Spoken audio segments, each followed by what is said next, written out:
Ден саулықты сақлау тарауындағы жаңа имканиятлар. Һәр қандай кеселіктің қиыншылығын тек қана басына түскенлер ғана жақсы түсінеді.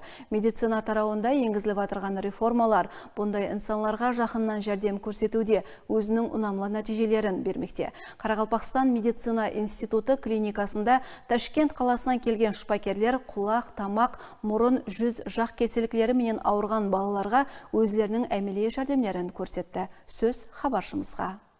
Қарақалпақстан медицина институты клиникасы республикамыздағы науқас балаларды емдеуде құрамалы операцияларды әмелге асыруда жақсы имканият болмақта. Ташкент медицина академиясы менен түзілген шартнама тикарында және нәубеттегі операциялар әмелге асырылмақта. Айтып өту орынлы, бұрын республикамызда тума, құлақ, мұрын, тамақ кеселіктері менен ауырған балаларға операция істеу имканияты болмағалығы үшін науқаслар Ташкент қаласына баруы зарур еді.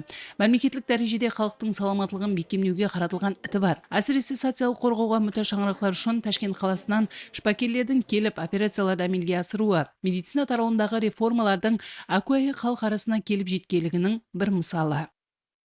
Kelishimizda asosiy maqsad kam ta'minlangan oilaning farzandlari, keyin mehribonlik uylaridagi farzandlar bor ekanki, ularni Toshkentga borib operatsiya qildirishga sharoiti yo'qligi.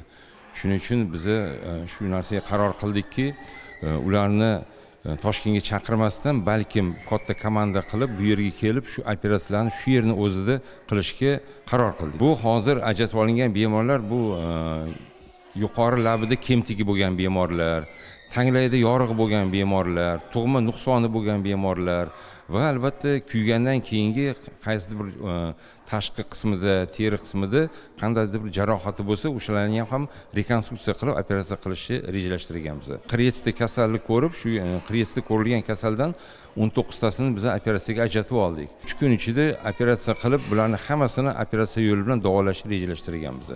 Атрапта болып атырған уақияны құлағымен естпесең, басқалар сияқты таза хауадан еркін дем ала алмасаң, бұндан қиыны болмаса керек. Саламатлығында осындай нұқсалары бар балаларды 3 күн давамында 100-ден артығын операцияларды істеу режелестірілген. Бұл операциялардың өзімізде өткерілуі біз үшін қолайлы болды, дейді Қоңырат районынан келген баланың анасы. Менің балам тума нұқсан болып туылған, яғни синдром Апера. Оның қоллары, аяқлары синдактилия, яғни қосылып туылған.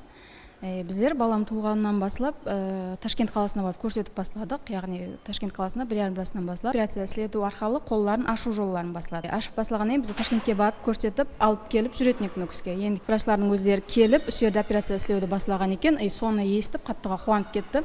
Яғни менің баламның аяғында ісленбей қалған бармақлары бар еді. Соны ісілетуге келді. Қазір балаларымызды қуантып, бізде ата-аналарға да жеңілдік беріп отырғанына, яғни Ташкентке апарып келуі маңсат емес біздерге қазір.